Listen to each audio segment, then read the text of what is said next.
और समय रहते फिर हम हाई कोर्ट मूव कर करके लोगों के लिए न्याय मांगेंगे। उन अभ्यर्थियों जिनके साथ खिलवाड़ हुआ उनके लिए न्याय मांगेंगे। आज ये कुछ सवाल जहां मैंने रखे हैं मुख्यमंत्री जी के सामने। मुख्यमंत्री जी, हो सकता है कि आपका महकमा ना हो, मगर मोदी जी से कुछ सीख लीजिए।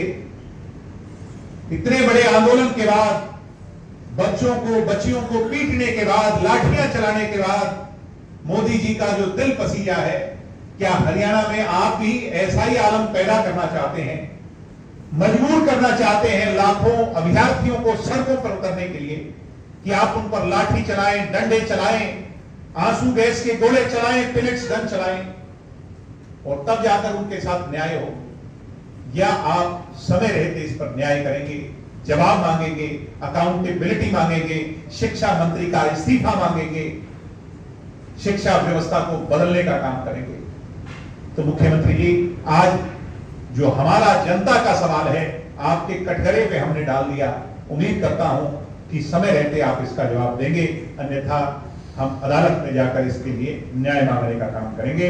और उम्मीद है कि हरियाणा के भविष्य के टीचर्स भ्रष्टाचार से पैदा नहीं होंगे, भ्रष्टाचार में सम्मिलित नहीं होंगे, पैसे देकर के चयनित नहीं होंगे, ये उम्मीद करता हूं। वहीं दूसरा विषय निरंतर उठा रहे हैं और धरने पर बैठे हुए हैं। एक लेटर भी है जिसके अंदर internally letter between the departments ये कहा गया है कि सीसीटीवी फुटेज डिलीट की जा चुकी है, खराब नहीं हुई है, डिलीट की जा चुकी है।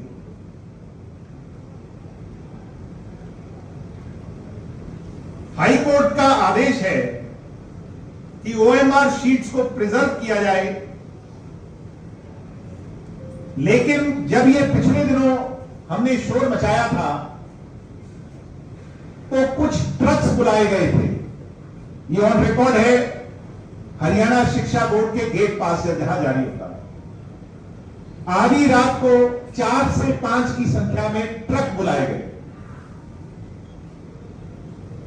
और चेयरमैन, सेक्रेटरी एवं कुछ और लोग इसमें सम्मिलित थे, जिन्होंने स्ट्रॉन्ग रूम को खोलकर 2024 यानी 25 में एग्जाम हुए, जो कंडक्ट हुए ओएमआर शीट्स को डिस्ट्रॉय करने के लिए ट्रकों में भरना शुरू कर दिया। और पहली बार है कि अकाउंटेबिलिटी देश में तय हुई है।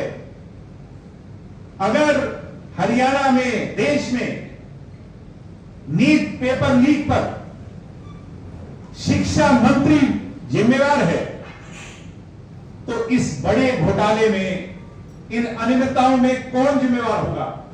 ये मुख्यमंत्री जी, हरियाणा की जनता आपसे पूछना चाहती है, हरियाणा का नौजवान आपसे पूछ रहा है। मैंने यूनिवर्सिटी की मीटिंग और कॉलेजेस की मीटिंग ली है और जो जोश, उत्साह और उमंग है इंसो का फाउंडेशन डे मनाने के लिए और दिल्ली में हुए जेनजी प्रोटेस्ट में जो जीत छात्रों की हुई, इसको देख करके संगठन ने यह फैसला लिया है कि इसे छात्र विजय दिवस के तौर पर मनाएंगे। हरियाणा से, दिल्ली से, राजस्थान से और पूरे चंडीगढ़ से हजारों हजार साथी उस मंच पर आकर के उस दिन धूमधाम से अपनी इंसो का 24वां जन्म दिवस, स्थापना दिवस मना करके उसमें अपनी भागीदारी निभाएंगे। मैं इंसो का पूर्व अध्यक्ष होने के नाते आप सब लोगों को, मेरे मीडिया परिवारजन को इनवाइट करता हूं, इनविटेशन देता हूं, निमंत्रण देता हूं कि आप भी भावी पीढ़ी के उस उत्सव में अपनी कलम और कैमरे की ताकत से उनका सहयोग करें, इसके भागीदार बने। और मुझे उम्मीद है कि आप सब वहां पहुंच करके चार चांद लगाएंगे। तो ये दो विषयों को लेकर के मैं आपसे आज मिला था। कम समय में आप इतनी बड़ी संख्या में आए। हरियाणा में जो गंभीर सवाल शिक्षा व्यवस्था पर, एचटेट परीक्षा पर उठे हैं, सवाल तो सीईटी पर भी उठ रहे हैं, एचपीएससी पर भी उठ रहे हैं, सवाल तो हर चीज पर उठ रहे हैं, मगर एक विषय पर बात होनी चाहिए भ्रष्टाचार का अड्डा हरियाणा बन चुका है, अफसरशाही और तानाशाही का अड्डा हरियाणा बन चुका है और गुंडागर्दी का अड्डा हरियाणा बन चुका है। ऐसे में शिक्षा, जिस पर देश में बड़ी चर्चा हो रही है, तो हरियाणा में भी चर्चा होनी चाहिए।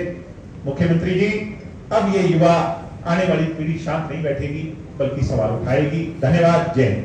मैंने यूनिवर्सिटी की मीटिंग और कॉलेजेस की मीटिंग ली है और जो जोश, उत्साह और उमंग है इंसो का फाउंडेशन डे मनाने के लिए और दिल्ली में हुए जेनजी प्रोटेस्ट में जो जीत छात्रों की हुई, इसको देख करके संगठन ने यह फैसला लिया है कि इसे छात्र विजय दिवस के तौर पर मनाएंगे। हरियाणा से, दिल्ली से, राजस्थान से और पूरे चंडीगढ़ से हजारों हजार साथी उस मंच पर आकर के उस दिन धूमधाम से अपनी इंसो का 24वां जन्म दिवस, स्थापना दिवस मना करके उसमें अपनी भागीदारी निभाएंगे। मैं इंसो का पूर्व अध्यक्ष होने के नाते